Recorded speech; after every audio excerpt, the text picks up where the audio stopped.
Hello, hello mga bidain! For today mga mima ko, eto pa nga yung mga ganap bago nga magpasukan si CJ. Nagpagupit na nga kami nito mga mima ko kasi kitang-kita nyo naman na napakahaba na nga ng buhok nitong batang makulit. Sobrang gandang-ganda talaga ako dito sa naging gupit ni CJ ngayon. First time ko nga siyang pinagupitan ng ganito mga mima Sabi ko. ko nga kay kuya, lagyan niya ng bangs at talaga namang napakaraming nakapansin ng gupit ni CJ. Taas mo. Shades mo, taas mo. Pagkatapos naman namin magpagupit mga mima ko, dumiretso nga kami dito sa 8 Mart. Magpapasukan na kasi sila CJ at meron ngang bibilhin at hindi na nga rin ako nag-video mga mima ko. Kinabukasan naman nito mga mima ko, eto na nga rin yung araw na papasok na nga si CJ. Dahil as a first time mom mga mima ko, kaya naman eto ang aga kong gumising para nga mag-prepare.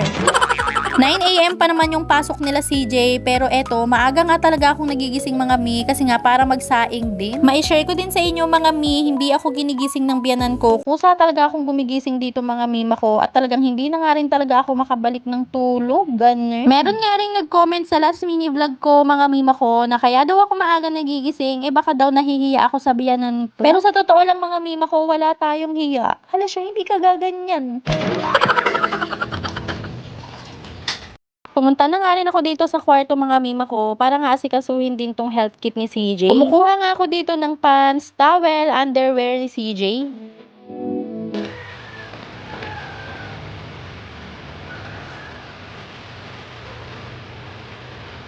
Eto nga yung first baon ni CJ mga mi. Nag-prepare ako dyan ng saging, Dutch meal, at inipit na tinapay. Ginigising ko na nga rin dyan si CJ kasi nga 7 AM na at talaga namang pahirapan tayo sa pagkain nito ni CJ kasi nga napakatagal ngang ngumuya ng batang ito. Kaya naman 7 AM pa lang ay ginigising ko na nga siya pagkatapos ko ang maligo. Pinainom ko na nga din siya ng vitamins dyan mga mima ko. Sa mga nagtatanong nga kung ano yung vitamins ni CJ, BWellC syrup nga yan mga mima ko at pinapartner ko nga yung High Kids. Salitan nga yung Nutroplex sa High Kids niya mga mi kapag nga naubos na yung High Kids niya. May share ko lang sa inyo mga mi, napakadali nga lang gisingin itong anak ko lalo na kapag pinatulog ko nga yan ng tanghali at talaga namang maaga yan natutulog sa gabi. Ang struggle talaga sa akin yung magpakain nga ng kanin kasi napakatagal niyang ngumuya ng batang ito. Diyos ko dahil.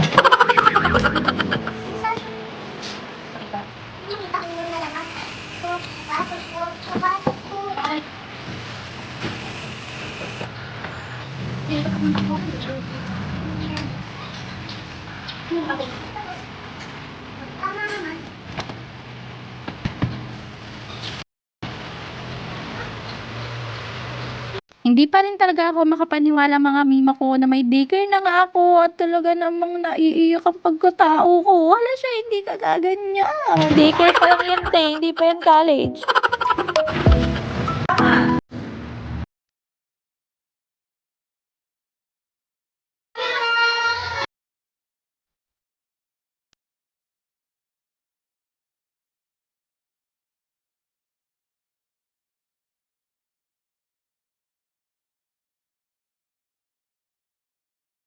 Pagkatapos nga ng klase nila mga mima ko ay talaga namang ang babaeng ito ay maiyak-iyak na naman. Hala siyang OA mo talaga. Pinakita na nga din sa akin yung star niya mga mima ko. At eto, pauwi na nga din kami pero hindi pa pala kami uuwi. Mamamalengke pa kami. At yun lang muna for today mga mawe.